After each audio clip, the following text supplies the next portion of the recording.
हमारे आनंद सरिता चैनल में आप सभी का स्वागत है। वर्ष 2021 में 2 अक्टूबर शनिवार को इंदिरा एकादशी मनाई जा रही है। अश्विन मास के श्राद्ध पक्ष में आने वाली इस एकादशी का व्रत करने से पितृदोष दूर होता है तथा यह एकादशी पितरों को अधोगति से मुक्ति और मोक्ष दिलाने वाली मानी गई है। इस कथा को सुनने मात्र से ही वायपेय यज्ञ का फल मिलता है। यहाँ इंदिरा एकादशी व्रत की पौराणिक एवं प्रामाणिक कथा कुछ इस प्रकार से है। धर्मराज युधिष्ठिर के पूछने पर भगवान श्री कृष्ण ने इस कथा को बताया था। प्राचीन काल में सतयुग के समय में महिष्मती नाम की एक नगरी में इंद्रसेन नाम का एक प्रतापी राजा धर्म पूर्वक अपनी प्रजा का पालन करते हुए शासन करता था। वह राजा पुत्र, पौत्र और धन आदि से संपन्न और विष्णु का परम भक्त था। एक दिन जब राजा सुखपूर्वक अपनी सभा में बैठा था तो आकाश मार्ग से महर्षि नारद उतरकर उसकी सभा में आए। राजा उन्हें देखते ही हाथ जोड़कर खड़ा हो गया और विधि पूर्वक आसन व अर्घ दिया। सुख से बैठकर मुनि ने राजा से पूछा कि हे राजन, आपके सातों अंग कुशल पूर्वक तो हैं, तुम्हारी बुद्धि धर्म में और तुम्हारा मन विष्णु भक्ति में तो रहता है। देवर्षि नारद की ऐसी बातें सुनकर राजा ने कहा, हे महर्षि, आपकी कृपा से मेरे राज्य में सब कुशल है तथा मेरे यहाँ यज्ञ कर्म आदि सुकृत हो रहे हैं। आप कृपा करके अपने आगमन का कारण कहिए। तब ऋषि कहने लगे, हे राजन, आप आश्चर्य देने वाले मेरे वचनों को सुने। मैं एक समय ब्रह्मलोक से यमलोक को गया। वहाँ श्रद्धा पूर्वक यमराज से पूजित होकर मैंने धर्मशील और सत्यवान धर्मराज की प्रशंसा की। उसी यमराज की सभा में महान ज्ञानी और धर्मात्मा तुम्हारे पिता को एकादशी का व्रत भंग होने के कारण देखा।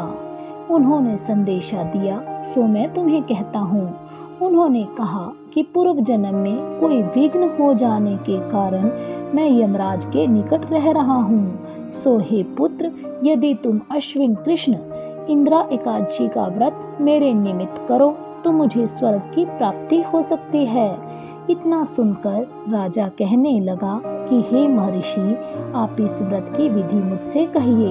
नारद जी कहने लगे, अश्विन माह की कृष्ण पक्ष की दशमी के दिन प्रातःकाल श्रद्धा पूर्वक स्नान आदि से निवृत्त होकर पुनः दोपहर को नदी आदि में जाकर स्नान करें।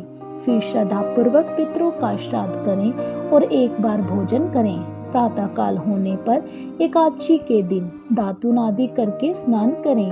फिर व्रत के नियमों को भक्ति पूर्वक ग्रहण करते हुए प्रतिज्ञा करें कि मैं आज संपूर्ण भोगों को त्याग कर निराहार एकादशी का व्रत करूंगा। हे अच्युत, हे पुंडरीकाक्ष, मैं आपकी शरण हूँ, आप मेरी रक्षा कीजिए। इस प्रकार नियम पूर्वक शालिग्राम की मूर्ति के आगे विधि पूर्वक श्राद्ध करके योग्य ब्राह्मणों को फलाहार का भोजन कराएं और दक्षिणा दें। पितरों के श्राद्ध से जो बच जाए उसको सूंघ कर गौ को दें तथा धूप, दीप, गंध, पुष्प, नैवेद्य आदि सब सामग्री से ऋषिकेश भगवान का पूजन करें।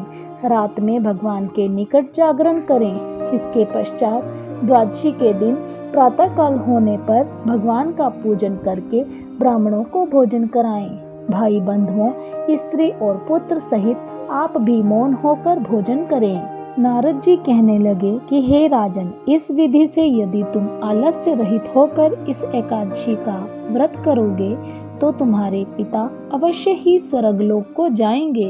इतना कहकर नारद जी अंतर्ध्यान हो गए। नारद जी के कथना अनुसार राजा द्वारा अपने बांधवों तथा दासों सहित व्रत करने से आकाश से पुष्प वर्षा हुई और उस राजा का पिता गरुड़ पर चढ़कर विष्णु लोक को गया। राजा इंद्रसेन भी एकादशी के व्रत के प्रभाव से निष्कंटक राज्य करके अंत में अपने पुत्र को सिंहासन पर बैठाकर स्वर्गलोक को गया। हे युधिष्ठिर, यह इंदिरा एकादशी के व्रत का महात्म्य मैंने तुमसे कहा।